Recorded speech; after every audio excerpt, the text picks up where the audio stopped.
Bonsoir, bonsoir. Bandeko ba lundi ya maman baby kapinga, bisika nyonso bozomi, merci. Pour la fidélité, confiance au bozali ko renouveler na page nanga. Pe na ma mission TV le miroir du monde. Na e a rapport keto solola ni kambo aliwa. Il y a général Chirimwami. D'abord, premièrement, on a repé sa condoléance, on a congolais conscient.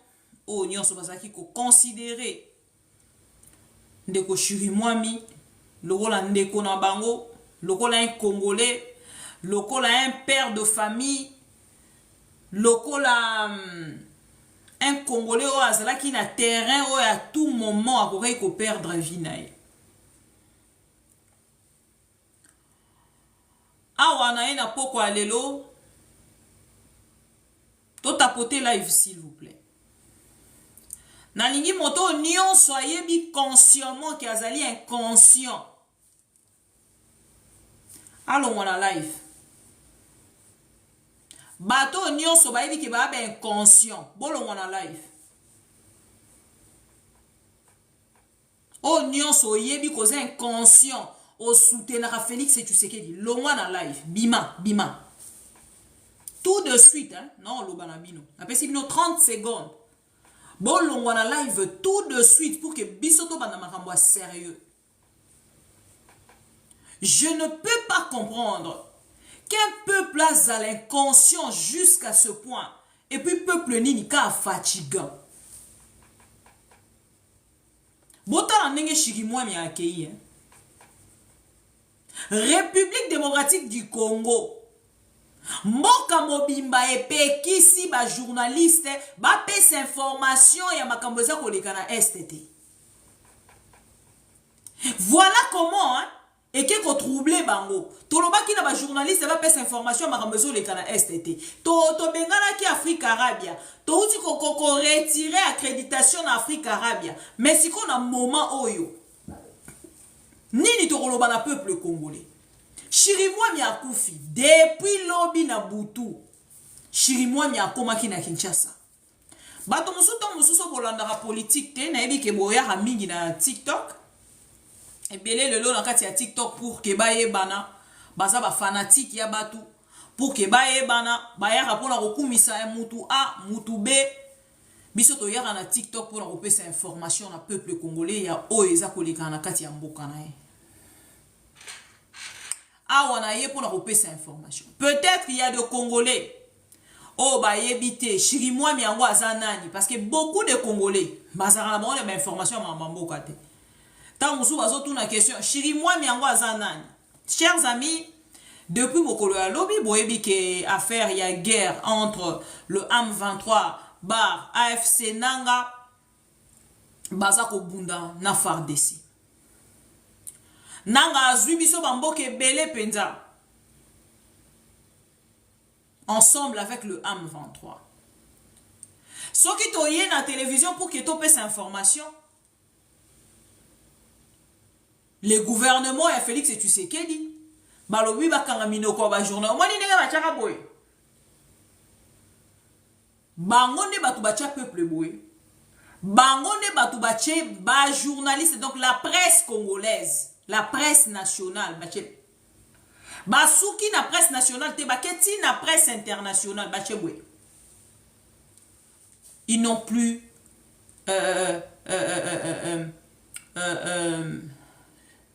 non lingala lo bakuni. Ma banya sona olinge kima.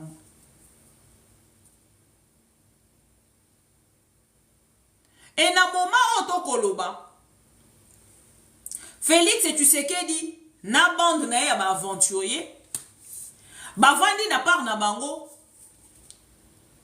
ba tindi ndeko Chirimwami na front akende ko sala ba vidéo botala tozo bunda s'il vous plaît ba tindi Chirimwami akende ko sala ba vidéo na ngomba ya sake kuna. Et ba akende ko sala ba vidéo kuna na ngambo ya sake. Chirimwami akomi kuna.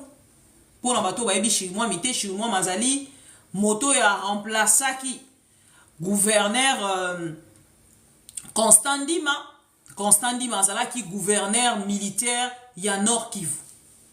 Tango ndeko Constant Ndima akwei pona likambo ya ba wazalendo o ba bomaka sans plus de 150 Congolais. Oh, Félix Tshisekedi atindaki la garde républicaine et boma na kati ya Nord Kivu. Merci James. Et salite na ngambo na bango Félix Tshisekedi atali alobi bon na remplacer Chirimwami. Aye kozwa papa batu Chirimwami. Aye kotia ye à la tête ya Nord Kivu. Et na moment toza koloba nyonso Chirimwami azaki koloba na Félix Tshisekedi. Félix Tshisekedi azwi matoye abaloli yango boye. Que son âme repose en paix. Félix Tshisekedi abalola makutu wana boye na mutu wana abalola yango penza.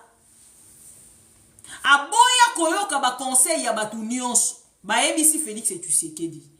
Félix Tshisekedi, actuellement nous sommes faibles.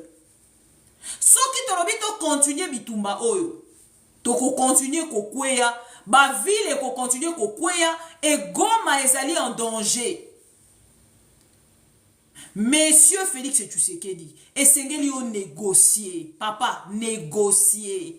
Qu'on négocie, lingi koloba te ke toza faible.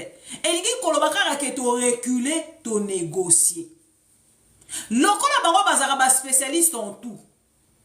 Ozuye Jacques Chabani, Guy Mwadianvita, Ozui la première ministre wana, Ozui na Kinzondi soki Kinzondi. Bango nyonso ba primi pa na milieu politique. Félix Tshisekedi ayebi elokote. Un amateur tout fait. Judith Souminwa ayebi elokote. Amateur tout fait. Ozui, ce qui est matrice, ce qui est bozwa kara o bido bozwa. Ozui, moi la mobile onani. Peter Kaza du coup tout kolobate. Ozui, Jacques Chabani.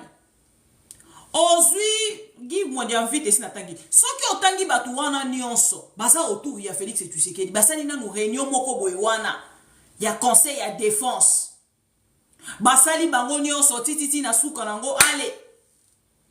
Oh non, ndenge zaliawa président de la République a su ba mesure. Depuis babanda bazoraka ba mesure. Bande kolonga, peuple congolais zokufa na est, Félix azoraka ba mesure. Ti papa Chirimwami akufi, Félix azoraka ba mesure. Mama Judith Souminwa, ya kanisa ki koza la première ministre ni kolobola tamaputa aya koleka po tango to molanga ba banda kolata maputa na ba femme politicienne motazaki koleka riyet wa mwazala kite azaki makasi na kotongisa liputa et awa tozoloba Judith ayaki nde en fait na pouvoir pour qu'elle lata maputa koleka riyet wa.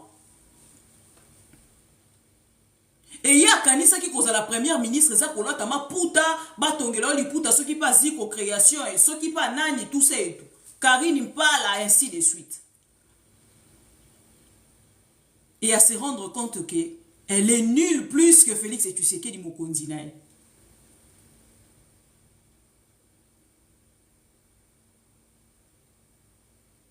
Et lelo nanga mona biso bato balingi kozala réaliste te. Bande konanga, il faut kozala ka réaliste. Otali peno lobi te. Bibi kapinga oyo nenga lekaka awa na télévision. Ezate pona tiki suki boye. Nenga za na matanga ya Chirimwami, nde lingi koloba ke nonga na leki ete. Ovandi peno osali ba analyse no lobi te. Na oloba nanga, mais ce to bito ke en vrai na le alekinga. Aleki na enga. Nde na lobeli na bo comprendre te. En fait, Félix Tshisekedi koloba ke a reculé. Et lingi koloba te ke farde ses faibles. La première des choses de Sengeli boye banan. Félix Tshisekedi a salibi toto na kati ya armée congolaise. A salibi toto na kati ya armée congolaise. Asu ba FDLR, ba mercenaire ya mindele, ba wazalendo armée congolaise asangisi bango ba Burundi do batu nyonso babunda pour le compte ya République démocratique du Congo. Et awa siko na momo toza koloba gouverneur akufi ba garder information kota na motema mabe ya batu oyo tango toyebisaka bino ke baza lokuta bondimelaka biso te. Gouvernement ya ba aventurier, gouvernement ya bateki diamba. Bomoni Eric soki nani Mandala. Eric Mandala obosie miselaka batu bobe mngelaka batu kombo na télévision. Eric Mandala Congolais azakata yebi mutu te. Ayoki kaka ke mutu ana azopesa mbongo akomi okenda che loboko. Nyonso wana ezali misala ezali te. Misala malongi ezali te. Nzala makambo wana nyonso ndezo sala ke batu bakomi na niveau ya ata ayoki kaka mutu moko abimi Eric Mandala obosie misaka. Yo banda kotindela ba message depuis abanda koyoka na ti lelo. Otindela keka message papa pesa ngata $100. Papa tindela ngata $200. Aza moyibi. Aza fakwa, un mafieux. Et Félix Tshisekedi azui mbongo et azui passeport diplomatique. Apesi un mafieux ya Eric Ndala. Dans na Congo ce que babandika akobwaka yo 1 2 3 4 5 fois lobi bapesi yo passeport diplomatique. Pendant ce temps bomoni gouverneur akufi. Akufi ndenge nini? Bino bato boyaka matin midi soir fatia atongi ba hôpital. Balongoli e banda na Goma. Azui masasi na Goma. Balongoli na Goma pour qu'il y se faire soigner na Kinshasa. Et na Kinshasa ezalaki baza kobongisa pona baye bandenge ni bakomema ye na nani? Na libanda mboka. Siko bino boye bisanga. Boye bisanga bino moko. Bino bato bolobaka fatia tongi ba hôpital. Bino bato bachela bino cimetière ya mama ye mowana oyo ezoko boma ba Congolais. Bokoma kokende kuna na nani? No fatia utaki ko inaugurer. Depuis inaugurer mama ye mowana. Combien de personnes ici ba ke ba bibi ba lobi biso to bika ki na hôpital la mama ye mo to kenda ki ko se faire soigner au félé. Je suis très énervé. Très énervé boroyo ko yokati. Bandeko ana kochela bino ba audio. La version ya liwa ya monsieur Chirimwami eza Bandeko boti na demande non matsa kote bo patienter muke s'il vous plaît. Likambo ya liwa ya ndeko Chirimwami e na minito ndenge toza kolobe sengeli boye bano eloko moko na Goma baza na courant te, baza na connexion te, baza na mai te. Bakati bango courant banda lobi avant-hier mai banda lobi moyen bazwa mai ezate et baza pena nanani na connexion te. Soki bolandi bokomona ke bato ebele o baza na Goma soko za na bato baza na Goma okomona ke bato ebele o baza na Goma oyo yo yebi baza na possibilité te ya kokota na ba direct ya kopesa ba information ya ba makambo nyonso eza koleka. Na lobaki na bino que likambo ya ndeko Chirimwami c'est Félix Tshisekedi qui l'a tué. Félix Tshisekedi nde abomiye. Tango na lobaki yango na melaki mai na munoko te. Félix Tshisekedi nde abomi Chirimwami. Bakolinga komema biso na diversion bandeko nanga. Bazolinga bamema biso na diversion. Ya kokende kosala makambo lokola o esalemaki na ndeko Chirimwami okende. Emma bonsoir. Baolinga basala makambo ndenge basala kina ndeko Chirimwami okende. Bazolinga bakende nango basali voice boye boza ko se rappeler na voice bachaka mwana ya Chirimwami okende ya mwasi azolela lobi parti oyo penda babomi kaka papa ti babomi kaka papa boza ko se rappeler na montage yido pese salaka to yebisaka bino ki affaire Chirimwami okende bato bazalaki à la tête ezalaki Christian Tshisekedi monsieur Ndayouel, le général Ndayouel, ya Demiap, na Félix Tshisekedi toyebisaka bino ya balingi bakende ba kolinga komema biso na diversion ya kobanda kosala ba audio oh non botala tout ça et tout batu babomi Félix batu babomi ndeko Chirimwami ezali Félix Tshisekedi preuve eza na ba audio ba version ekomi kobimebele o babomi na ndaku na ye oh non bachela ki embuscade oh non bachela ki esoki nani babomi esoki na Kinshasa makambo ezobima tala ebele mais awa na rochela bino audio merci beaucoup pour na uti kozwango pande kuna biso Fabien Kuswanika audio wana mais en dehors ya audio wana esengeli no bo retenir que Chirimwami auti kozwa campagne moko contre campagne ya musalo ya zaki kusala azalaki wana azako bunda na este ya république pour nous peuple congolais mais une peste nanga muna bango chaque jour bazaki kosala elekaka contre campagne oh non Chirimwami asolola kanaba M23 oh non Chirimwami alingi Congo te oh Chirimwami bamoni na ba conversation ba M23 Chirimwami azako boya ba avion de guerre mata Chirimwami bande konanga bozonga pena na ba vidéo ya Chirimwami avant kufa alobaka que nous l'armée congolaise nous sommes des instruments ya politique boluka ba vidéo ya Chirimwami a dit on est un testament ya Chirimwami toza ba instrument ya politique donc l'armée congolaise est un instrument ya politique ba yebisi biso to ya ko observer mais to beta masasi te wana Chirimwami de son vivant et lelo Félix Tshisekedi et consort babandi ko menacer Chirimwami mutu na bango soki dinosaure abengi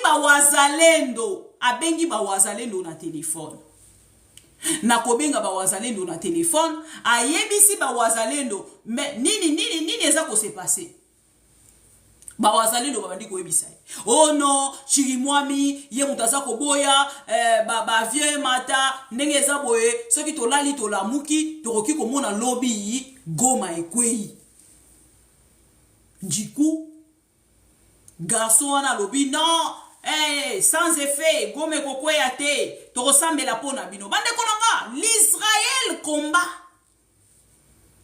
Israël eza ko combattre Hamas. Combien de fois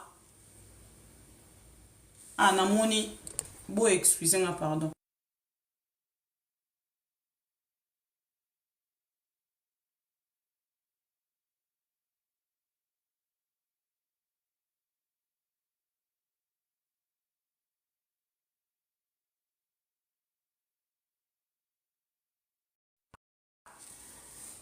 Bo excusez-moi. Israël les obunda bande konanga contre Hamas. Russie contre Ukraine contre Russie. Bazo continuer bitumba. Félix Tshisekedi. Combien de fois bandi ko promettre likambo ya guerre? Tozala ki kutuna ba mercenaires israéliens na kati ya Kinshasa. Lokola bazalaka réserve bazongi na mboka na bango. Balobi non. Na situation onenge ezali toza ba réserviste moyen de continuer combat ezate na Kinshasa na Goma pour na situation na bino biso ndenge toza bo photo zonga na Israël mais ce que l'Union organiser makambo na lolenge wana organise pour que soit batu babunda kalokola ba réserviste nanu arranger makambute nanu obongi cité okotisi désordre na kati ya armée congolaise akotisi désordre bande konanga Mon konzi bandeko parce que bolandaka peut-être politique te. So olandaka politique, oko comprendre ba nani ba bomi. Général o. Général o soki apesi mot d'ordre na ba wazalendo ba yokaka ete. Ba wazalendo ba koma lo ba ajeje. Biso to ba soda Félix et Tshisekedi. To ba soda na yote. Oza na moya koloba na biso te. Oza siko ba kotalisa ke ba wazalendo nde ba ti embuscade. Ba wazalendo nde ba bomiye.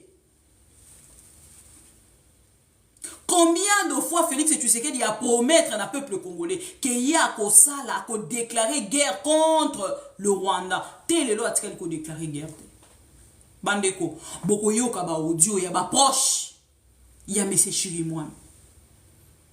Boko yoka ba audio ya plan. Il y a UDPS. Boko yoka ba audio ya bato ya UDPS. Ndenge ni baza ko préparer en fait. Koboma Chirimouane.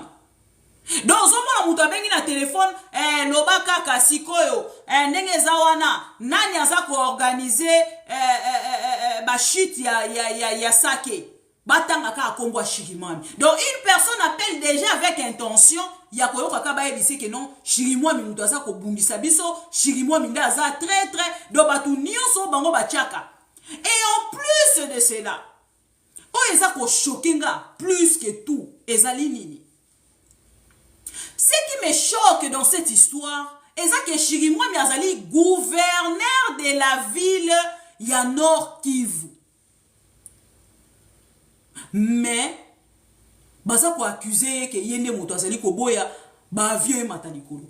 Pendant qu'il y a chef d'opération des opérations il n'est pas chef des opérations. Félix Tshisekedi lui-même nomme de chef des opérations. Comment fait-il nanga monabino bo accusaka kaka moto aza chef des opérations? Moto kwa ici sake Masisi. Moto kwa ici Masisi pardon. Ce qui sake ce qui Masisi. Entre Masisi na sake. Ba soldat nyonso baza ko kweyisa na ngambo wana Kibumba, Masisi na Osake. Eza bato Félix Tshisekedi a libéré na ndolo. Ba soldat oyo Kabila kangaka tango ye azalaki président de la République. Félix Tshisekedi tango a commis président de la République.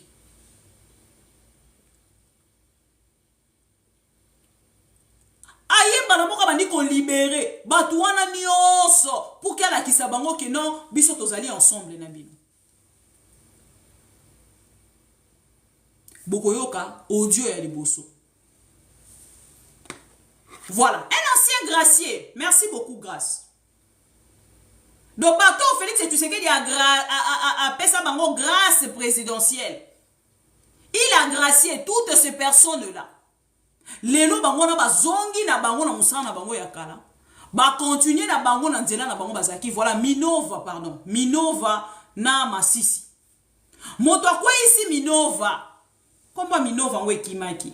Mambo kangwe kwa ite me belé landanye belé pardon. Ndeko Peggy Félix na orgueil na ya okenango wapi. Aozonga sima. Bandeko boyo kana no audio ya garde du corps. Ya général, merci beaucoup nandeko na biso Fabien Kuswanika. Ouais, pesinga. Oh là là. Boy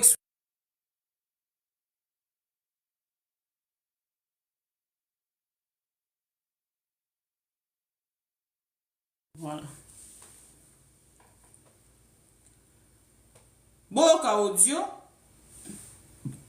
Oh nazui. Boyoka. Nani ve mada. Ezalaki ambiscade te. Attaque oya saki Mobambiru.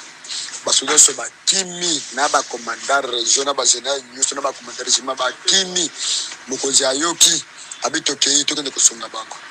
To komi to lite to zui Olivier bisi mokonzi alabi na koti déjà na Mobambiru na tia na mokonzi na simabi na koti Mobambiru bozabi na ya bi mokonzi na zo beta bango mokonzi a posta no pa mungu na sia déborder mokonzi sia bi Olivier zonga sima lakini basuta msho ba relevé ya zonga sima tozo appela ndako depuis 6 heures kozonga monguna kaka mokozi bafungoli portiere kaka ya mokozi vie popo wotira akota erika tikinga na dadi erika akufi atika mokozi lelo vie na benito nyokwa bivi erika akufi atikinga na mokozi na resiste na mokozi lelo mokozi kwa ke siko na tikali pa dadi vie na koka tv ezaka popo botiringa arme sube botiringa arme tv kasinga pe na mibombi etika ka histoire marke wa ngana koka tv bari ndazeke tani ngina zao na ole na zapena moto ko sunga ngati atika ka boye na tana kati ya lopa bana nyesha mokonzi deja basi baye ba tofanyele bango na salo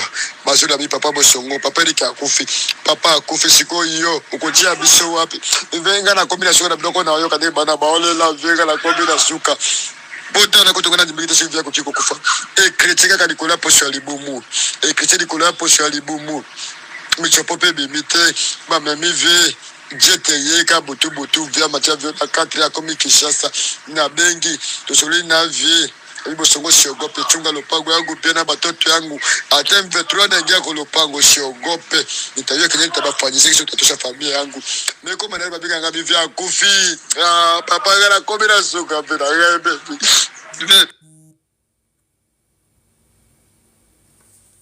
Bolandi wana moko ya bagarde du corps selon audio oyo assisté na liwa ya général Chirimwami oyo assisté na liwa ya général Chirimwami babeti masasi babeti général Chirimwami ezwaki juste na poso alibumu na likolo me ekotaki na kati te bakimi na corps ya général bazui intervention bazui avion jet ye zuye et puis jet wana je vous signale que zalaki jet ya Monisco moto esali intervention po ba mema corps ya général Chirimwami na Kinshasa botala jet no mwana mutu banda kuna ekoma na mutu tina Kinshasa ye moko alobi bien so boyoki bien audio wana azoloba bien ezue kaka na poso na likolo abunzi titi a résister ti même général a komi Kinshasa ba solo lina général a ebisi alobi ata ba M23 ba yeti na ndaku nanga bobange loko mokote nazo bunda natala ndenge nini na kosala pour que nazwa famille nanga na esa bango na Kinshasa et comme na lelo na tongo général Chirimwami akufi to Rolanda o garde na ya lobby garde na ya lobby balongwaki na 4 heures pour que ba koma Kinshasa et ndenge ni ba ko longwa na 4 heures pour que ba koma Kinshasa et aussitôt arrivé à Kinshasa général akufi ndenge ni akufi ndenge nini po bino boloba kitabo tala mutu alongwe banda bisika azoki masasi kuna tia koma na Kinshasa kaka nda ya kokufa donc ba betie masasi na ba wazalendo ya Félix balingaki bazala rassurer que mutu ngo akufi lokola akufi te to raté bozwaye bon memaye na Kinshasa pour que to palpe penza ke akufa na misu na biso moko. Et c'est ce qui s'est passé. Maintenant, arrivé ce matin, Bande Kolanga, Chirimwami, ce n'est pas le président, il n'est pas président de la République. Que ce qui a koufi des ordres ko salema, ce qui nini tout ça et tout. Babombi liwa ya Chirimwami. Babombi information ya liwa ya Chirimwami. Baboyi ko partager information. Boutou Mobimba. Tongo etani ti 19h botala montema mabe ya Félix Tshisekedi motema mabe ya Félix Tshisekedi et consort baboyi ko partager information baboyi ata mutu moko apesa cette information biso tokei na Jeune Afrique nga pesa ki bato information na depuis na Jeune Afrique na keinga Makambo tokoyoka. Non, ce n'est pas normal. Il faut tokende koluka ba information. Na bandi koluka ba information. Na ke kokuta na information na Jeune Afrique. Jeune Afrique est pesé cette information depuis 13 heures pour nous confirmer l'IWA. Le gouverneur du Nord Kivu a annoncé mort plusieurs sources à la fois sécuritaires et dans l'entourage. Et dans l'entourage de Félix Tshisekedi ont confirmé à Jeune Afrique la mort de Peter Nkuba Sirimwami, le gouverneur militaire du Nord Kivu. Également annoncé par l'AFP, oui, AFP, non? Agence France Presse. Contacté à plusieurs reprises, le gouvernement congolais et l'armée congolaise non pour l'heure pas réagi. Tandis que la force régionale de la SADC a simplement évoqué une blessure, Boyoki, on a lobby, et rapatriement à Kinshasa, lobby. Le 23 janvier, alors que le M23 menait une offensive sur Saké, le général-major Chirimwami s'était rendu au front pour soutenir ses troupes. Sa visite avait été documentée par son service de communication. Parce que lobby vidéo de Chirimwami et tambolaki na ba 10 heures, ce qui n'a pas cité. 9h ou 10h, si n'a pas quoi vidéo à Chirimwami et tambolaki. Et Lelo, Chirimwami Azate, ils ont conservé cette information. Bah, ils ont copié cette information à Air Nini. Bon, c'est là. N'a mis sa vidéo. Na 19h passé. Pour na copier cette information en Oboyoka. Annonce du décès du gouverneur du Nord Kivu, le général-major Chirimwami Nkuba Peter, qui est tombé l'arme armée au champ d'honneur. Il a été blessé, on l'a évacué et tout a été fait pour qu'il arrive à Kinshasa et que l'on achemine pour des soins appropriés à l'extérieur du pays. Mais malheureusement, il a succombé de ses blessures. Voilà l'essentiel de tout cela et les honneurs lui seront rendus lors des obsèques nationales. Voilà. Bozui déjà dans nos informations. Lelo, peuple congolais se geli à retenir ezali que Félix Tshisekedi a bomi Chirimwami. Et tant que biso tozo koloba na batu ke Chirimwami a kufi, bato bae balobi na yozo ya kopesa bizaza wajaga kuda. Opesa kanga mawa ba jalelo liste. Donc mutu moko boe Félix a yebiote. Famille na ye yebiote. Ye moko kutu Félix bana na ye. Azo préparer bango pour que lelo ba komi ko représenter na bamboka mususu loko a Venezuela. Anthony a kene ko représenter papa na bango. Yo zo représenter nini? Bozo pesa ngama bozo kumisa mutu moko bo akotikala ko sala la bino eloko te. Misala lobi akopesa bino te. Bozo la ka banzala matin midi soir. Misala bozo na ngote. Donc ce qu'on suit qu'à moi 200 na yo na ya ce qui 2000 francs na yo na kati ya Géoni winner ochemba moko mega. So ko che mega mbala moko na compte bibi kapinga na ke finga bibi kapinga. Après tu gagnes quoi? Papa, ngana ya ka copier cette information. Na ya ka copier cette information. Donc ce que information na nge choqué yo, luke lo konyo ko misala na vie. Pongai vi na nga mobimba. Et là, on a une vie exacte, à part donner les informations, à part informer le peuple congolais, analyser ensemble avec le peuple congolais, réfléchir ensemble avec le peuple congolais. À part yango na mususu. Donc, au ça là faux compte matin, midi, soir, pour insulter, pour nana ke de kana ke ko finga bibi kapinga wana. Après tu vas rien gagner. Tu vas rester là. Tant on a ba vidéo rosalaraka wana. Donc on a condamné à rosalaraka wana landa bibika. Et voilà, maintenant vous avez l'information. Donc pour ça kanara na bato ba ya repesa bino information à soloté. soki boza na mposa mensonge bokendaka na bacompte ya bato ya UDPS bokontinue kovanda na bacompte na bango bokozwa mensonge oyo bino bolingi bokotikalaka komona nga te je vous dis mutu moko akomelaki nga oyo mpo ozosalaka boye mpo ozozela fatia peso 350 000 ndeko na nga quand je suis arrivé en France je perdis un bébé sur la tête de ce bébé là jamais alors jamais bokomonaka nga nazozela mbongo epa Denise nakelela jusqu'à se pointer yakoya ko escroquer moral ya peuple congolais jamais de la vie je suis très consciente ya o nazosala natala ba risque na yango natala nyonso nakoma ko vivre en fait na kati ya vie moko oyo tant mususu fi ya âge nanga ko ikosala yango te voilà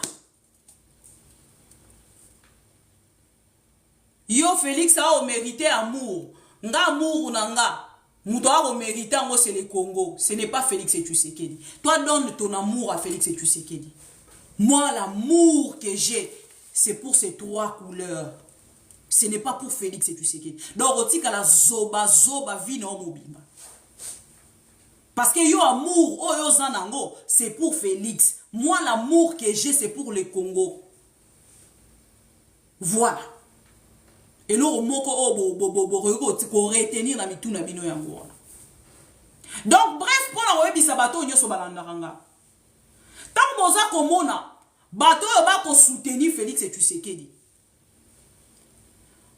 soki bobi botala ba âge o bato wana baza nango eza bato ba ko maîtriser politique ete eza bana na biso ya mike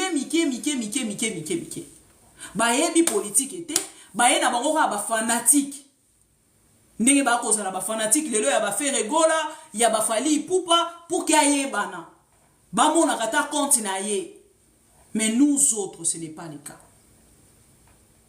nous autres ce n'est pas le cas avant Félix à la présidente de la République j'ai été Bibi Kapinga présentatrice des émissions après Félix a longwa na pouvoir ndenga za ko longwa l'un de ces 4 matins Nakotika la Bibi Kapinga, présentatrice des émissions. Donc, Trosa Ndengeli, journaliste à Kalazalaraté. Ata sali 10 ans les karaté. Mukolo a oleka balabaka. Ah, journaliste wana bandaki koleka na nani boy. Journaliste wana zaki koleka. Ah, zongeli esili. Mais président Kalazalaka. Politicien Kala Azalaka. Pues à moi âge. Bande kolanga ndenge na ndeko ebisa bino ndeko Chirimwami akufi babombi liwana baye kopesa ngo na 19h à qui profite la mort de Chirimwami boyoki voice ezalaki embuscade te pourquoi tuer cet homme Félix Tshisekedi pourquoi obomi Chirimwami. La plus grande question, à vous de répondre, chers amis. Voilà. Emma aux 8 paroles. Emma Zawapi.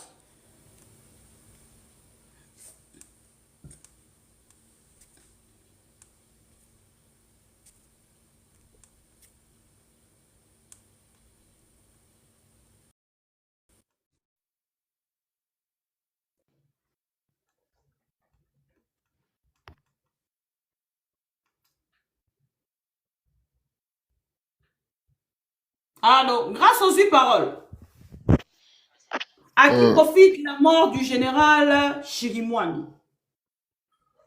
Bon, Maman Bibi, dans la introduction, tu as presque donné une petite réponse à la question. La seule personne à qui la mort du général profite, c'est Chilombo. Chilombo, na famille IDPS. Son amateurisme, son incompétence, nde sali que le général Akoufa. Il est surpassé na ba événement. Même si on a les vidéos où il y a annonce, il y a loi, il y a général, au moment attitude, il y a ministre, il y a défense, totalement dépassé, totalement perdu. Ils ne savent pas quoi faire. basali conseil de sécurité d'urgence, mais dans ces conseils de sécurité, aucune décision appropriée n'a été prise concernant balobi baza kozwa mesure. maman bakozwa mesure. Comment il faut trouver une solution adéquate aussitôt. Ouais, Koufana Azak gouverneur et représentant du gouvernement au niveau provincial a Koufi na champ de bataille. Mais moi je pensais que Félix Tshisekedi ndenga koti na kati ya réunion wana akeko déclarer guerre contre Rwanda. Non, il ne peut pas déclarer la guerre contre le Rwanda parce que ça a déjà affaibli. Parce que qu'on déclarer guerre contre le Rwanda, au côté déloger M23 comme déjà na Goma nengenin. Parce que M23 c'est na Goma. Quand on est à Nanini na village Mokobezana, c'est à 5 km na aéroport il y a Goma. Comment tu peux déclarer une guerre? Or, ce qu'on déclarer guerre, maintenant toutes les armes sont autorisées à être appliquées. Bon, c'est rappelé Antonio Guterres, à l'Obaki Ango Awake, les M23 ont des armes sophistiquées. Bah, tout n'est question à jouer en Owapi. Oh, quelque part, à l'Obaki. Vous comprenez déjà. Or, ce qu'a déclaré guerre, c'est fini. Solution naïe et Zakaka à négocier. Et puis, un moment après, il peut trouver comment faire les manœuvres. Parce que les problèmes aussi, c'est... Mais il y a ça, déjà, la déclaration est belle. À l'objet à côté, à la négociation na M23. Est-ce que ça dit que ça là contre M23 parce qu'il y a ça comme on est longué nanga ou yebi version et pouvoir naïe? Ou ça dit que ça là juste par sentiment? Parce que moi, aujourd'hui, je m'entendais quand même à quelque chose dans la réunion. Parce que Maman Bibi, c'est son ego. Vu Oyaloba déjà, ce qu'il avait déjà dit. Non, M23, moi je vais négocier avec Kagame. Or, ce qu'on s'est rappelé...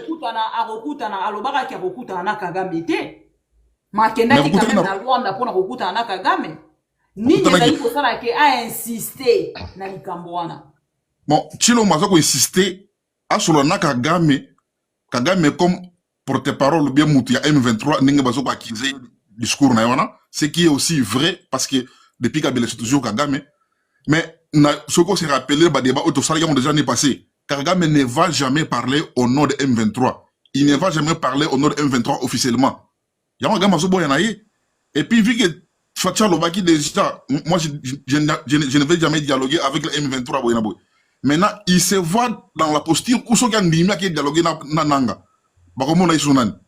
Or, sur le plan international aussi, la parole de Félix n'est pas considérée, n'a pas de crédibilité, n'a pas d'honneur. C'est ce qui cause problème maintenant aujourd'hui. Même tous les médiateurs, même le Lonani Erdogan a lobby, tant qu'on annoncé l'Iwa y a gouverneur. Erdogan a se prononcé médiateur entre RDC et Rwanda. Mais ça ne va pas toujours marcher parce que Félix n'est pas quelqu'un de confiance. Et il n'y a pas longtemps, Kagame a été reçu na Turquie. Aujourd'hui, Erdogan se prononce en premier comme étant médiateur. Vous allez comprendre le jeu qui est en train d'être joué là-bas. Tout ça, Moutamebiso n'a joué oignon surtout Eza Chilombo. Pourquoi faire revenir M23? Tu les as invités 14 mois déjà ça.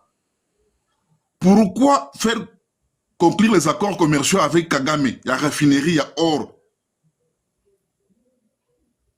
Non, c'est Chilombo. Et maintenant, il est dans la posture où il ne peut pas nous en sortir. On passe à ça. Et il ne veut pas aussi fléchir à trouver solution au niveau interne, à un dialogue franc et sincère vis-à-vis de certains acteurs politiques. Et même ces acteurs politiques-là aussi du pays, ils n'ont plus confiance en Chilombo parce qu'ils ne respectent rien. Donc, sa seule solution, soit de démissionner, soit de négocier avec Nanga, c'est tout.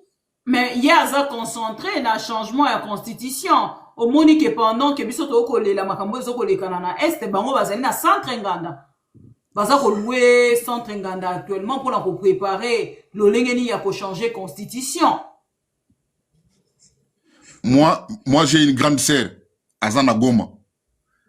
J'ai un cousin Azana Bukavu. Ça me fait mal la décision au Félix Azozwa au Yaoucha Teti.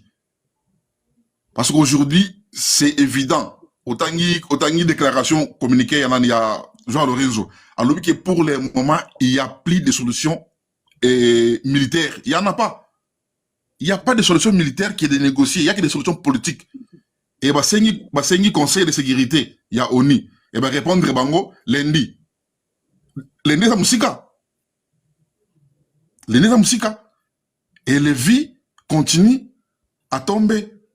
Général Akoufi, il a été assassiné par les régimes en place. Parce que bah, diabolisa qui est déjà. Alors ça l'a bien été. Azo coopéré na ennemi, boyena boy. Et les lots m'ont Akoufi. Ça n'a pas de sens. Félix Foatia et Gonaye à côté a trouvé solution adéquate pour l'instant de dialoguer. Il n'est pas obligé d'accepter toutes les propositions qu'on va lui proposer par M23. Mais certaines propositions sont salvatrices pour la paix. Même cette paix sera provisoire, au moins à stopper l'hémorragie. Voilà ce que j'avais à dire, maman Bibi. Merci beaucoup, Ndeko Grâce, Ndeko Emma, Ndeko Emma Zela, Ndeko Wakandawana. Aux parole. Bonsoir, Maman Bibi. Bonsoir, papa. Ah, maman, biso toza bien te. Bino banani. Biso a Congolais te. Moni ona Kinshasa tolobaka mwamba ekoti zelo yango tilombo. Na français balobanga nini? Nayebi te, maman. Nakoyeba mingi te. Ava confondi na ba propos na ye. Eza affaire d'État. Affaire d'État bakina na on orgueil te. S'il s'agit à négocier. Pour l'instant, il faut négocier. Congo est tellement monene. Nous sommes des Congolais et c'est nos frères de l'Est. Au bas souffrir la minute. Ba misusu mama bibi.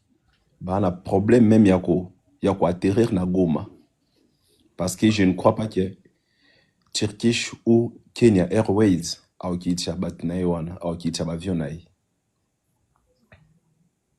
Abandaki déjà yeti lombokoloba keno au négocier na Kagame te. Fokaka na Lola.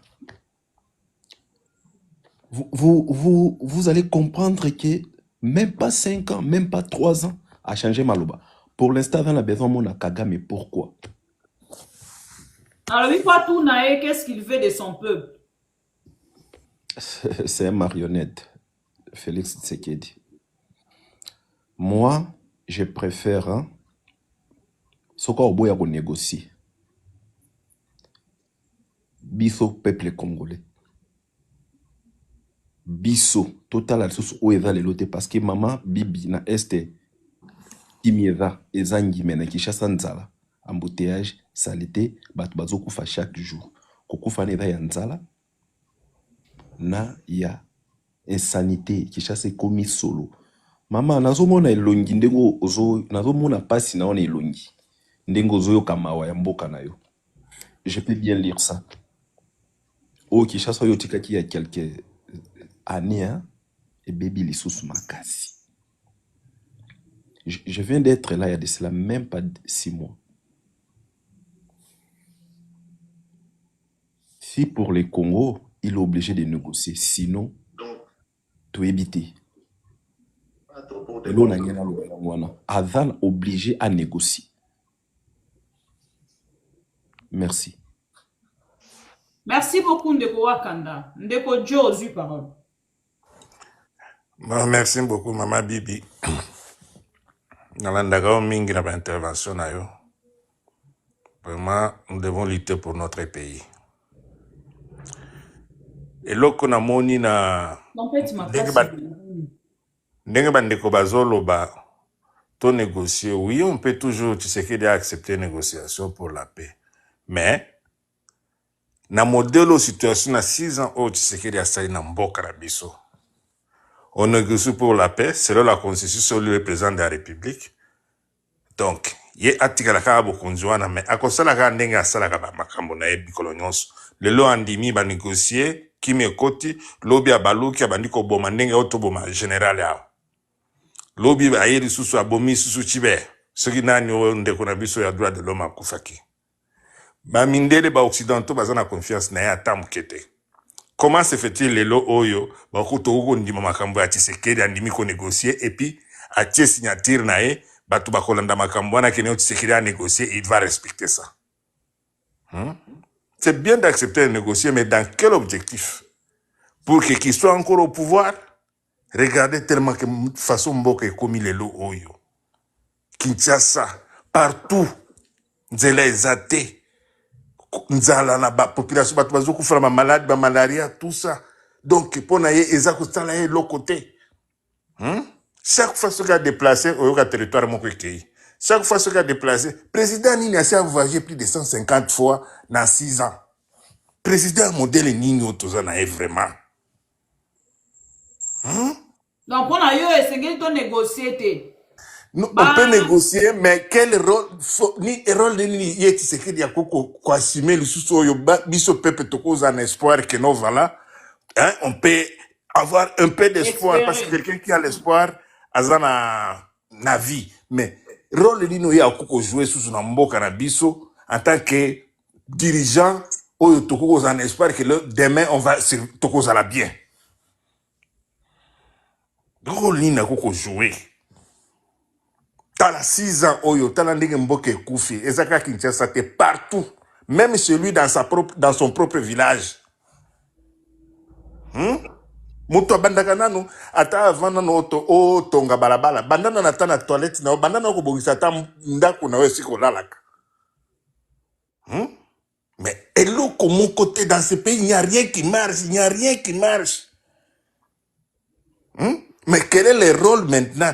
On négocie. Oui, c'est bien de négocier pour la paix parce que on a vu sur la Est, on a bazako kufa, même na Kinshasa, bazako kufa suite à misère où Tshisekedi a instauré en gros comme on dirait institution, on peut pas ça ne dit absolument rien.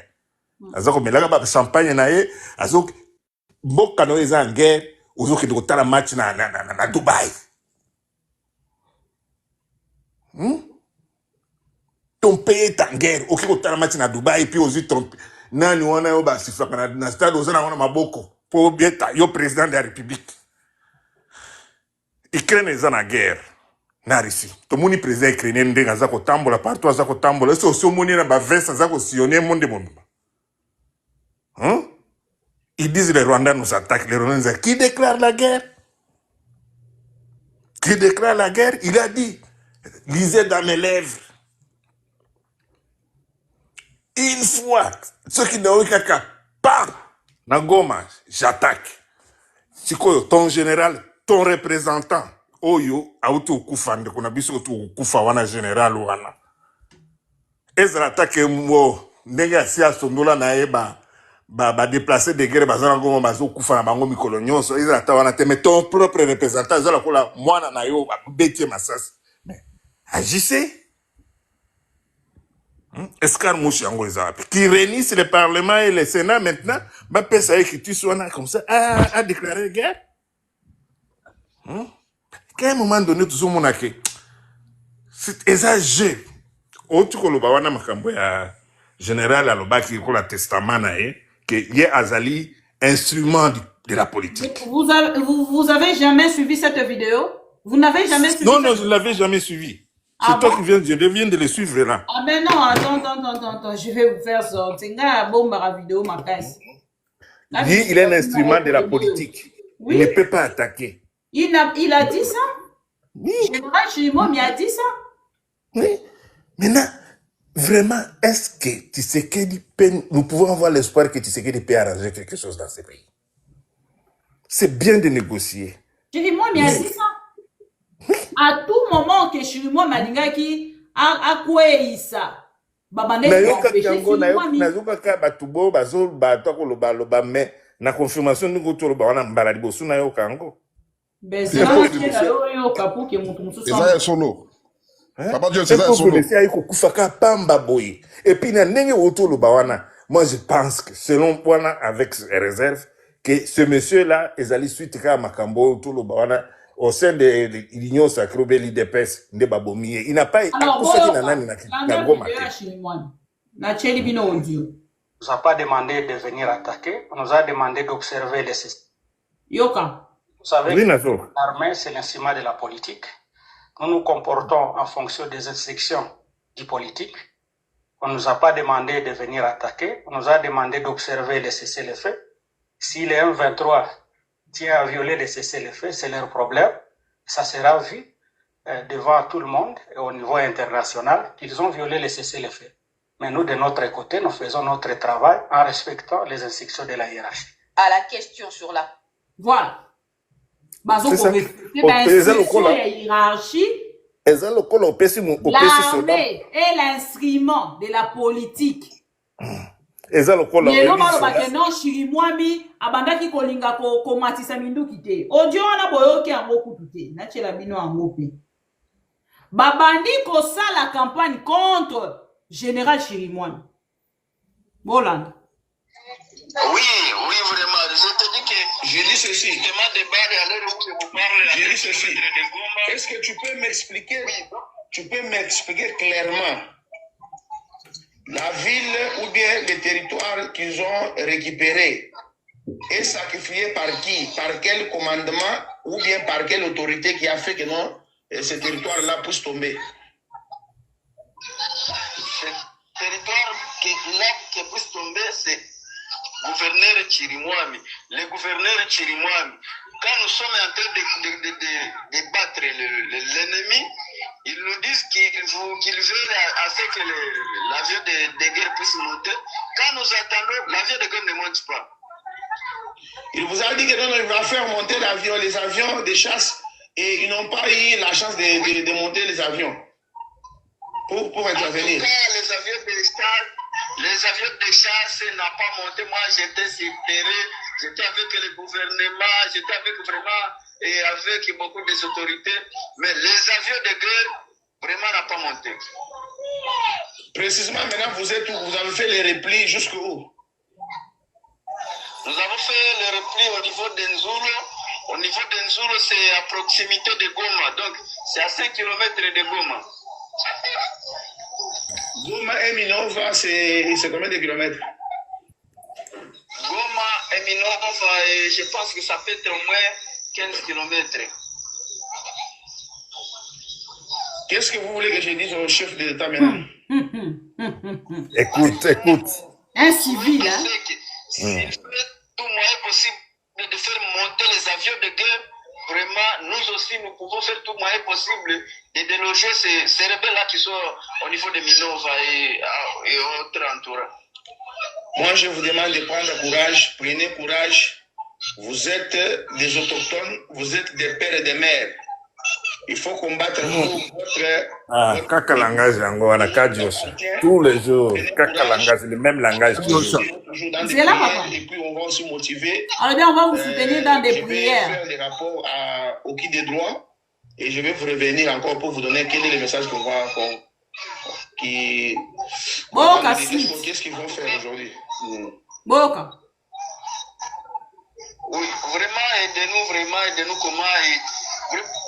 Parce que à l'heure où je vous parle, les crépitements de balles sont en train de s'écouter là où nous sommes. Nous sommes au niveau d'Enzuro. Au niveau d'Enzuro, c'est à 5 km de Goma. Ne me dis pas ça. Ok. Je suis en train de vous dire, c'est que Chirimwami, c'est un traître. Il est contre les FARDC. C'est lui qui est en train de livrer les FARDC. C'est ça, non? Oui, vous serez en train vraiment d'écouter aussi les informations. C'est que demain ou après-demain, n'étonnez pas vraiment d'écouter que Goma est tombé. Sans effet, Goma ne sera pas tombé, mon frère. Namaloba. C'est ce que je suis en train de te dire. Si les avions de guerre ne montent pas, demain ou après-demain, Goma sera tombé. D'accord. Laissez-moi, je vais vous revenir dans... Boyoki? Ok, maman Kapinga. Voilà. On a information au bango, la part na bango, bakendaki, ko partager contre Chirimwami. Et maintenant, baza koyebate nini basala. Est-ce que toi qui n'es qu'à un front, kolobakara ke Chirimwami, babomi et pas ba M23, ou to zonga boye, to lobakara Chirimwami bisomo, baza kotatone, et loko na bango moko UDPS bazalaka très perturbé, nenge mutu na bango aleka na top Congo lobaka bazalaka très éparpillé na ba idée, mutu na mutu apesi version na ye, awa poto koti na likambo ya liwe ya Chirimwami. Mais bazaka nalobi, tolanda ki makambo bala, elekaki na bano awa makambo ya mwasi na ye.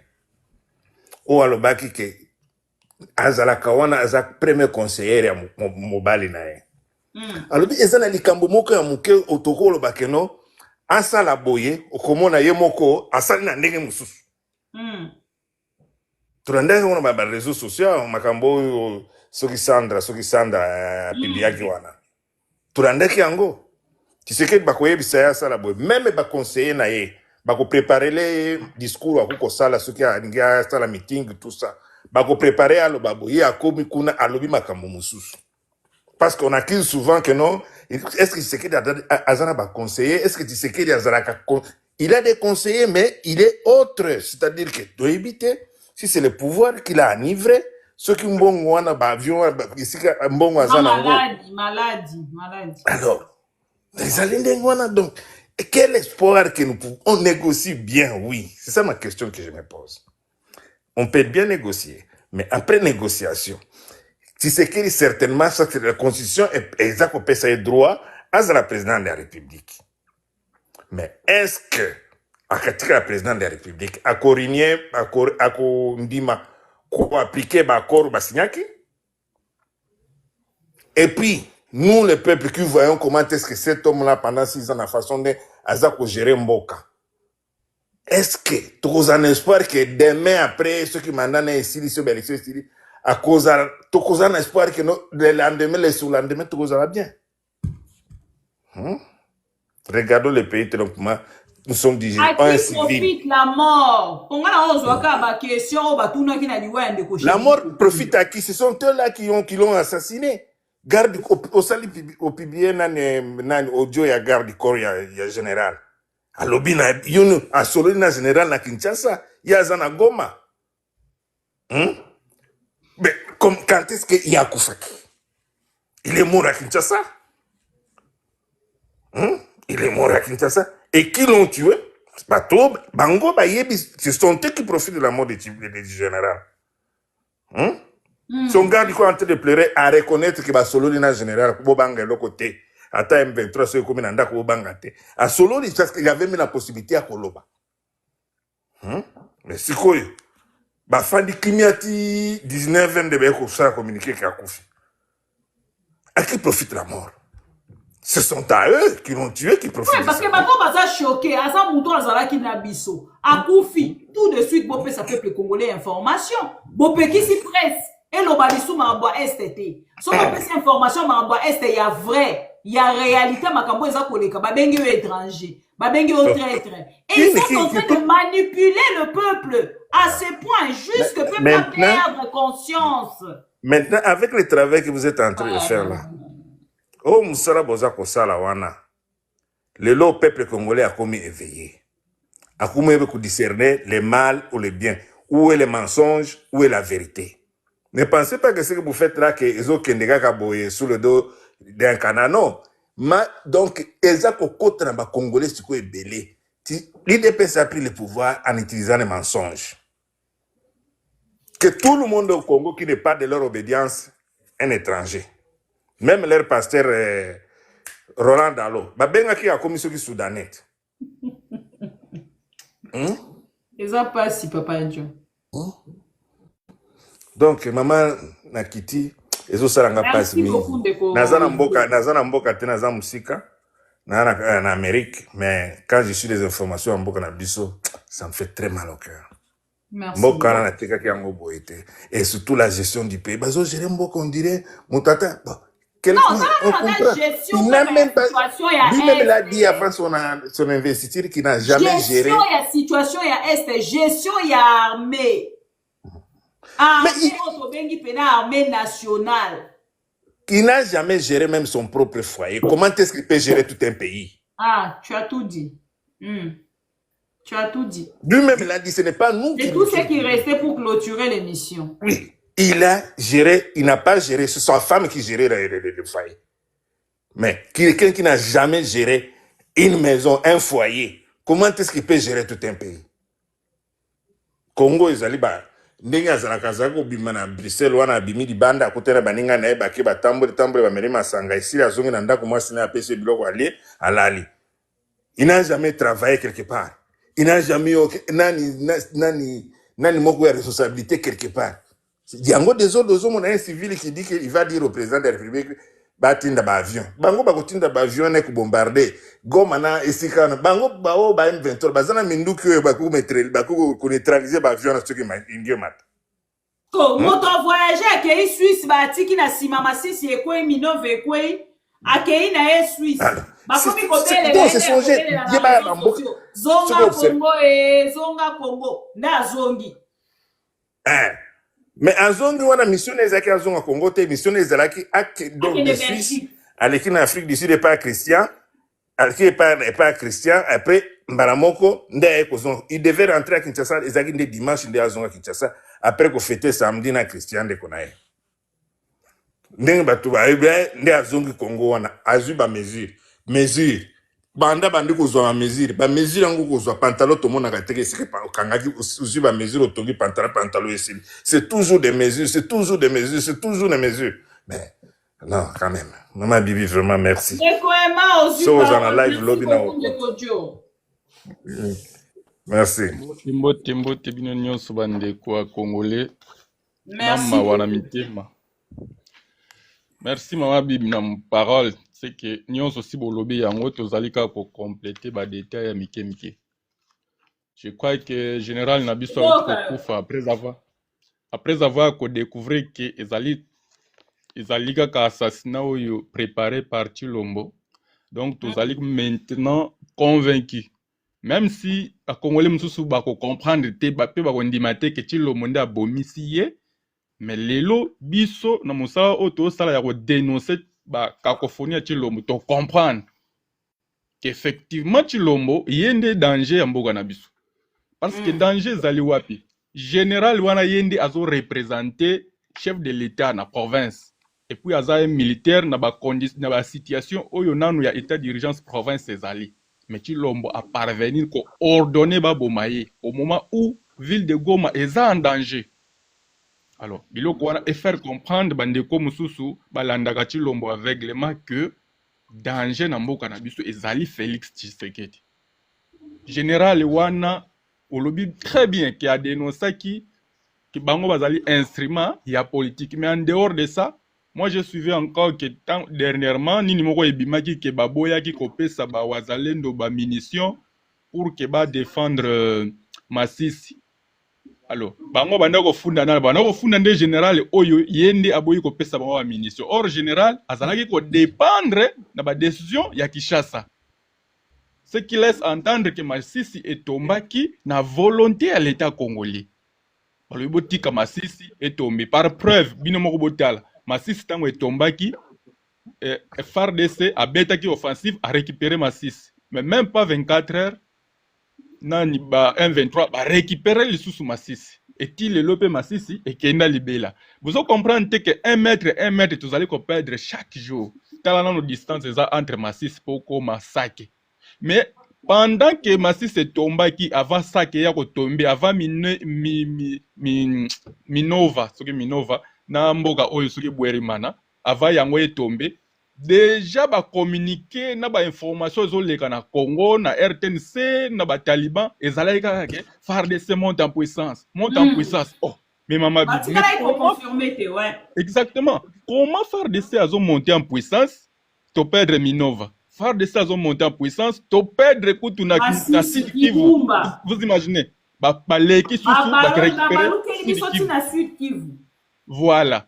Mais en dehors de ça, pour comprendre que Mboka Oyo ezali seulement détruit na bateau bazana sommet à l'état.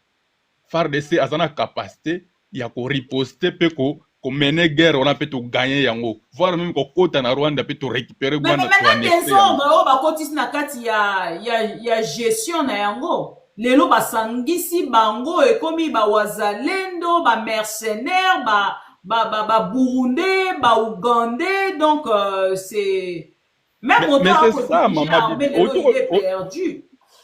Otokoloba likambo ya commandement awa. Ke batu wana babandaki koyokela Chirimwa mite. Et c'est normal bakoyokela ye ndenge nini bango batu wana baza ba mercenaire ya un individu, baza ba mercenaire ya l'état congolais te. Mama Bibi. Même makambo tozoyokana nini oh batu misusu va soutenir FARDC patriotisme, nous sommes d'accord. Un civil qui n'a pas de moyens militaires, comment il peut soutenir une armée?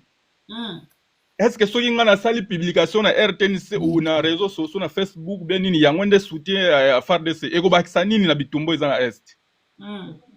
Parce que réalité eza nini? Réalité eza que soki FARDC abengani bangoni a récupérer ba territoire wana information wana ekoloba ma monde entier. Tokoki ko changer yango na réseaux sociaux te. Mais maintenant soki bakoki ko récupérer te, il faut peut toyeba réalité ozo le kana terre toyebela ngoni en diffusant des informations. Alors, ceux qui m'ont zo kende na ndenge zo kende le boye ba ngala zaka na posa ba congolais ba comment na point ba comprendre parce que ceux qui va comprendre on se révolter le la biso ko yamba ba uti ko muya ya uto yamba abeshole aebisi bango basangana basangisa ba confession religieuse nyonso ba bondela pona este ezwa pe. Mais kasi bêtise mususu yangwana mama Bibi. Est-ce que namboka nini yo mona guerre estila na prière? Isalaka te yo moko tanga ki exemple Israël awa a bombarder moi Palestine wana Gaza linga silisa bango. Sikoyo biso mboka munene boeza demi continent biso nde foto silisa guerre na prière isalaka te? Isalaka te, il faut congolais a comme un point ya ko comprendre que batu oyo bazana pouvoir lelo ils ont échoué sur tous les plans. Donc baza batu ko talela te. Il faut tout mener ba front partout, tous en a capacité, il y a combattre bateau bazan qui chasse baza corrompu, na ndenge pe tozo combattre na Goma parce que Goma egozo makasi ndeni egozo makasi na gouvernement o ezali responsable. Yende ako équipé armée malamu. Armée soutien na eka ya suka ça équipement, motivation et puis logistique na bango. Si ce n'est pas fait, maman toko ko changer yango te na réseaux sociaux, même si tous les Congolais babandi ko tchaka ba communiquer FARDC et ko changer loko moko te sur terrain parce que faut yeba ko kufa exactement oyoki mazaki koloba tellement zoloba na nokwana Swahili na oyeba ti oui ya lobi na Swahili tellement na bato bande koloba na lingala ndeko na ngai. Ah ok, parce que je vis la vidéo mais je n'ai même pas eu le temps ya koyoka yango. Ah lobane peut-être aussi temps ya koyoka été mais les garçons n'a pas parlé en français hein. Ok. Alobi penza lingala ye si azokufa azolela lobi mbongo nanga bopesa ba famille nanga. Imaginez, comprenez. Mama sasi to komi na niveau moko lelo bopesa ba famille nanga alakisi loboko na ye ndenge azwi masasi. Ok. Alobi naza na position ya mabe na batami mbongo nanga bakonzi mbongo nanga bopesa famille nanga azo donc si ozomona soldat aza na guerre na front mwana bamukie aza na mbongo te yango deja pesi message ya mbongo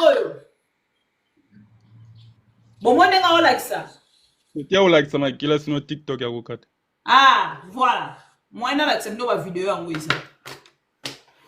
Donc, ça laisse entendre que tozali na pasi po mokonza mboka. Ko bana na Félix Tshisekedi. Ils sont conscients ya o baza ko faire souffrir bana oyo. Na ndenga mabete za bana biso ebele bakendaki na loyenge. Bazali ko maîtriser le côté. Basali si bango formation ya 6 mois batindi bango na fond. Babomi bana bato. Bana ba osala ka makambu ala ta tenue a filmer na TikTok ba mona ya koma soldat. Mais formation moins. Ndeko nani nani ala ndako na sudi sa awa depo clôture to matan ndeko mususu. Oui. Po na ngai, ba Congolais, il faut ba comme na point ba comprendre que situation nyonso tozo vivre, Félix Tshisekedi nande kunaye Kagame bango nde ba planifia yango. À tout moment tozo mona net kaka libala wana ekufa net kaka Félix atelemi eza politique. Na politique botanga livre ya Machiavel makamakomi manipulation yango nde evandisaka mokonzi. So mokonzi abi ko manipuler opinion te akovana na pouvoir te. Jamais koyebisa peuple vérité que awa FARDC baza mi équipé te tozana force te ya kobunda. Akoloba makambo susu pona ko tromper bino, il faut faire vivre bino no ba illusion. Omona ba biloko nyo salansa to ko marcher sur Kagame, to ko sala bo eza ba illusion. Mais na peuple azwa ki yango endossé. Alors, ye azui résultat ya malamu par rapport au ye azelaki. Mais tango eleki biso to comprendre que ezalaki lokuta. Esengeli to sanctionner directement, to sanctionner te parce que ye azui susu hypothèse mususu Rwanda na ba complice na ye o bazana mboka ba complice ngo banani e komi na ba citoyen o ba paisible citoyen bazangi ata moyen ya ko soutenir Rwanda bango pe ba komi ba ennemi yango nazulu ba a maintes fois ezala CESAC ezala ministre ya justice ezala ye moko Tshilombo ezala ministre ya media ndenga zo retirer bato ba accréditation o basali boui ezali en violation ya constitution na biso tozali na droit en vertu ya article 23 24 ya liberté d'expression et d'opinion.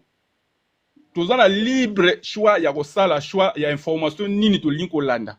Il faut to yoka information ndenge mboka na biso ezo tambola. Eza mboka Tshilombo te, il ne peut pas faire le problème de l'Est. Exactement. Droit d'être problème à Est a koki kosala yango te comme un problème privé ya yemoko. Non, eza problème ya Congo. Ça concerne 110 millions de Congolais. Donc ceux qui ont comme on a pointé à comprendre bongo biso, il faut tout contraindre par force. Il ne peut pas violer nos droits de manière intentionnelle. D'ailleurs, sur le article 61 balobi, même dans les cas où mboka na biso est en état d'urgence, état de siège, ba moment moko exceptionnel, mais ba koki ko privé ba citoyenneté na ba droit na bango. Ba droit ngoni liberté d'expression, eza droit ya monene. Droit wana ezali parce que la Constitution a consacré yango et commis c'est pour cela est commis droit fondamental. Non, ils ont droit fondamental parce que parce que la Constitution a consacré yango, mais c'est parce que leur fondamentalité intrinsèque exige une constitutionnalité impérative dans une charte fondamentale qu'on appelle la Constitution.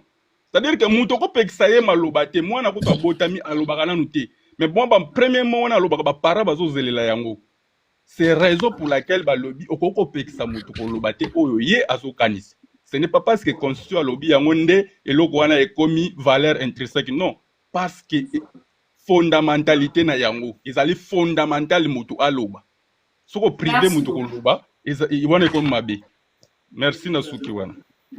Merci beaucoup. Les suivants. 26-23, Nevers s'impose d'un point face à Agen. À retenir aussi la victoire à l'extérieur de Montauban à Mont-de-Marsan. Bonsoir, Bandeko. Rome, aux parole. Bonsoir. Bonsoir. Bon, c'est la première fois que tu na live boy à Mamba Congo. Bon. D'abord, de prime abord, on va présenter ma condoléance na général Batakoufi.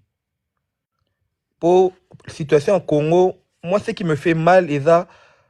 Biso total Liban Mboka, André tout se préoccupe par la maman Mboka, que les batu baza sur place. Et puis, batu baza sur place, ngalo les gars, yulom tout le monde n'a pas si koleka, biso ta musika. Pour toi, on a vu na biso, malgré papa, si mais tout en vie. Mais tandis que batu baza sur place, pour vivre, bah difficulté, tout le monde à travers le réseau, tout le monde a mais ça n'a. Et ça, la passe dans mon thème. Pour Nangaï, le grand problème du Congo, c'est d'abord Félix. Pourquoi? Parce que c'est improviseur à chef. Coco, maman, c'est une préparation. Mais tandis que Bisso, la nation est gérée par un arriviste. Moutoumaro Boué, déjà qu'à la télé, une de ses émissions, comment tu vis? Oh, je vis avec le salaire de ma femme qui est aide-soignante en Belgique. C'est très grave, hein. Mais la Congo, tu s'imagineras, normalisé. Propos, imagine un peu Imaginez-vous un peu une personne comme ça. J'ai une amie. Mario, gigolo. Bon, je ne sais pas. Car moi j'ai une amie à Bruxelles. Une fois à Bruxelles, là, chez le jour où on a Félix, président congolais, Ambogo baby. Bato bayebi penza solo. Moi je me souviens à l'époque, je le voyais par moment na ekala na matongé consort. Mais après le gars en question disait qu'abandé koko salam biso na mamba kela sinae. Niveau d'études malongate, est-ce que pensez-vous vraiment sur des sujets sérieux en mboka? Ala ba solution. Premier quinquennat na abandé les biso ko ba raison ba bloqué pas nani 5 ans via Batu EKI. C'est 5 ans André Congolais to s'imagine rater ngonga était la bisote 5 ans EKI quand tu peux imagine un peu au hasard en tout cas c'est une année il y a mandat à mi balo il y a pas très longtemps mais tous tu peux sentir en gros c'est comme si à celle d'il y a 5 ans mais est-ce qu'il y a souffrance pour une année il a tellement parsemé à vide et sensationnel que des discours creux, que des propos creux, et puis un président, imagine un peu, auto que Davos, pour aller faire quoi? Alors que ça, et Nanda Ono, Mote Pela, Etaliété. Et puis, n'habite ça, bolandi détail, parce que par moment, il faut tout un détail, il y a image, il signe. Hier, ils ont publié une photo na page na bango parce qu'ils sont très forts na ba photo, na communication, il y a sensationnel. Ma photo, ça lit réunion de crise. C'était dans un salon. Le gars salon, le gars ben fait. T'as la attitude na bango. Attitude moroboé, tu sens même pas la crise, tu sens même pas le côté il y a gravité à l'ikambo. T'as dit bango da. Et puis Lelo, j'ai revu un moment en soirée, une vidéo moi bona Lelo à cause de réunion de crise, c'est né à conseil de sécurité. Déjà que le gars, il se pointe tout bonnement, et le numéro est tout souriant, bah, image pendant la réunion. Tu sens que, pas si on a connecté l'ongété. Donc, Congolais, Koufa Nayo, moi je vais faire ma fête, na voyager on peut tout dire, on peut beau dire. Moi je me dis, par moment, pas ça Congolais, c'est le sang. Quoi que l'on puisse dire, il a maquillé la biso, mais je prie toujours que tipo a ça mandaté. Nada muta apologie à violence mais le vivre 5 ans de plus na tetambo ko na beaucoup mandegeni. Parce que le pays en général a Koufi on sent rien même au tali communiqué on a vidéo on a ba généraux ba lobby. Tu sens aucune gravité avec légèreté mais c'est un mort d'homme et puis c'est un officier qui était à la tête d'une province. Et cette province-là, ils ont un état de siège. Donc, on sent rien de tout ça. Mais le Congo, il est là. Tout ça, bon, et puis la population, tout ça, dupe, tout ça, la population est ailleurs. Et puis, ça, le Congo, au bet là-bas tout. Et Taliban, politique, alors que t'es occupé politique et s'en charger là. Parce que la souffrance que vit la population, c'est lié à l'incompétence du régime en place. Que des détournements, que des nini, ils sont les mêmes personnes qui reviennent, qui dirigent, et puis la situation de route. Moi, j'ai été choqué une fois, je vois Jean-Pierre Bemba qui passe sur Top Congo, la situation d'embouteillage, le gars qui ne maîtrise même pas ça, qui nous montre des photos, et qui nous parle de embouteillage entre Roissy, non, comme sur Paris, même Porte de la Chapelle. J'habite la France, mais après, tu vois un peu, c'est ça le régime.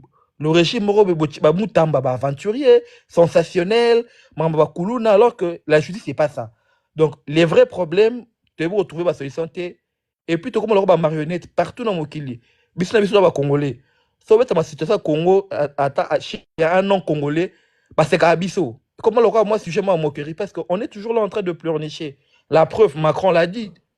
T'as na Congo, va pousser le Rwanda. Tiens, ça Félix. Cache. Non, c'est ça au fait. Du moment où Félix, on dit d'abord à la base, il a accepté. Donc, sans savoir la gravité d'ango. On dit que na Kagame, FDLR. Bah oui, wazalendo. Ye bango kaka na sima na bango. Donc, il y a beaucoup, il y a... Bah donc, ça bise trop, au fait, Il y a à boire et à manger. Merci beaucoup, Ndécoram. D'accord, bon, il se fait tard et... Les suivants comme on a dit. Oui, dit, aux yeux parole. Yes, bonsoir, bonsoir. Bonsoir. Donc, moi, contribution Nanga Mouké, c'est juste que moi, je trouve Félix, dans son scénario, il n'est pas seul quand même. Yeah. Donc, les Congolais en fait partie parce que quand on le disait que Félix n'est pas à la hauteur, on nous prenait comme des jaloux. Donc, on a eu des problèmes dès le premier jour que Félix était nommé. On parlait et c'est comme si on s'est parlé. Alors, aujourd'hui, tout cela arrive, c'est faute des Congolais aussi. Parce que la majorité des Congolais avaient aimé la taille de Félix, un président costaud. Tu demandes à l'autre, qu'est-ce que tu trouves en Félix? Ou quand tu prends le poids de Martin Fayulu et Félix, tu trouves comment? Tu ne trouves pas que Félix est comme Goliath? Donc moi, je l'aime comme ça, qu'il soit le Goliath de notre pays. Donc, la majorité des Congolais ont aimé Félix juste parce qu'il était gros. Il avait des gros. Yes. Donc, ça la régime. Bon, aimé ce qu'on dit. Donc, les types, donc, il représentait toute la médiocrité de santé de tous les Congolais, quand même, que lui soit gros, même si nous, on est maigre, on est comme ça, que lui soit comme ça. Donc, cet fanatisme, dans l'idiotie aussi, ça fait que on est tombé sur un vrai pomme. Donc, les gens qui devraient élire ne savent pas quoi élire. Donc, c'est tout ce qu'ils ont élu. Peut-être prochainement, on va se dire que ce n'est pas la taille qui fait l'homme. Parce qu'en Félix, il n'y a pas grand-chose. Félix, il est comme son père. Nous, nos parents n'ont pas eu à connaître...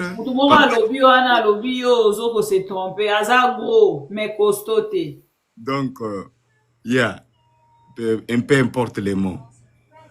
Donc, son père, c'est parce que nos pères aussi n'ont pas eu la chance avec la technologie pour connaître qui était Papa Tshisekedi. Si vous regardez Félix, il joue de père et de mère, tel père, tel fils. Donc, il est textuellement son père. Si vous oubliez son père, tout le monde nous disait que s'il devient Premier ministre, donc l'économie, tout le monde va manger à sa faim et tout sera à zéro. On sera comme dans le paradis. Et voilà, Mobutu s'est dit, bon voilà, je suis fatigué, je dois nommer ce type. On a nommé le type et les gens ont eu le même sentiment que ce qu'ils font aujourd'hui pour Félix. Ils ont chanté, crié, vendu, soldé tout ce qu'ils avaient comme marchandise. Et le lendemain,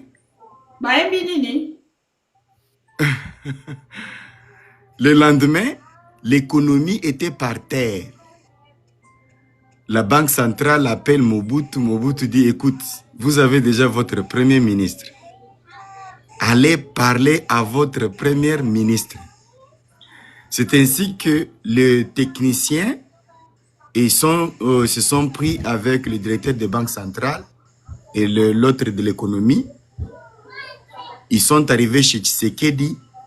Ils ont parlé en termes techniques de quelqu'un qui a étudié. Elle a dit, voilà, son excellence, nous avons un problème de la macroéconomique. C'était la première fois que Papa Etienne Tshisekedi entend les mots de la macroéconomique. En tout cas, je vous dis ça avec sincérité et je vous le répète, quand on était enfant, comment on avait accueilli l'étonnement de Papa Etienne Tshisekedi. Papa Etienne Tshisekedi, il demande, nous avons le problème de quoi? Non, son excellence, nous avons un problème de la macroéconomie. Mais écoutez, papa, écoutez. Il ne faut pas jouer. Moi, j'ai combattu Mobutu depuis très longtemps. C'était que l'AFDEL est parti État et nous, le mouvement de l'épée. La macroéconomique, c'est quel parti État? Ça vient d'où? Ça vient d'où vraiment? Nous, moi, j'ai combattu Mobutu. Non, son excellence, s'il vous plaît. La macroéconomique n'est pas un parti politique. Alors, le monsieur qui s'étonne, et ce type, c'est un premier ministre qui ne connaît pas les problèmes de la macroéconomique, qui s'est étonné comme étant la macroéconomique, c'est un parti politique qui a dérangé son pouvoir. On appelle Mobutu, Mobutu dit, c'est quoi ça? C'était la honte que Papa Etienne, le lendemain, a déposée. Il n'était pas à la hauteur, il ne savait pas quoi faire. Après que les gens ont fêté, après que les gens ont perdu leurs produits, après que les gens ont soldé, que donc le Congo sera le paradis. Et le monsieur a eu cette catastrophe dans sa tête. Il s'est demandé, il va faire quoi? C'est ainsi que Etienne Tshisekedi Wamulumba avait déposé démissionnaire. Les gens ne savaient pas qu'est-ce qui était arrivé. Alors, là où nous allons avec Félix, s'il manque à changer son pauvre constitution, créée sous le manguier, il va démissionner comme son père. S'il ne démissionne pas, il va faire tuer les Kassaïens comme fait Kagame pour protéger son pouvoir afin de devenir roi. Et ça sera une guerre que beaucoup de gens ne savent pas comment ça va aider à Félix de rester là-bas comme Kagame avait fait susciter son propre peuple pour son pouvoir aussi. Donc, il apprend chez Kagame comment on devient roi. C'est Kagame qui lui a dit que fait venir tous les Kassaïens au Katanga afin qu'ils soient là-bas, que le petit fait alimente. Quand ils vont commencer à se bagarrer, donc il n'y aura pas ni les élections, ni les référendums, Tshisekedi reste roi. That's what he's doing. Tshisekedi n'est pas bête. Il veut à tout prix revenir ou devenir roi. Et tous ceux qui le suivent le disent que Boukalenga Bouetou. Keep quiet. Get out of here, I'm talking here. Oh my goodness. Give me room of this.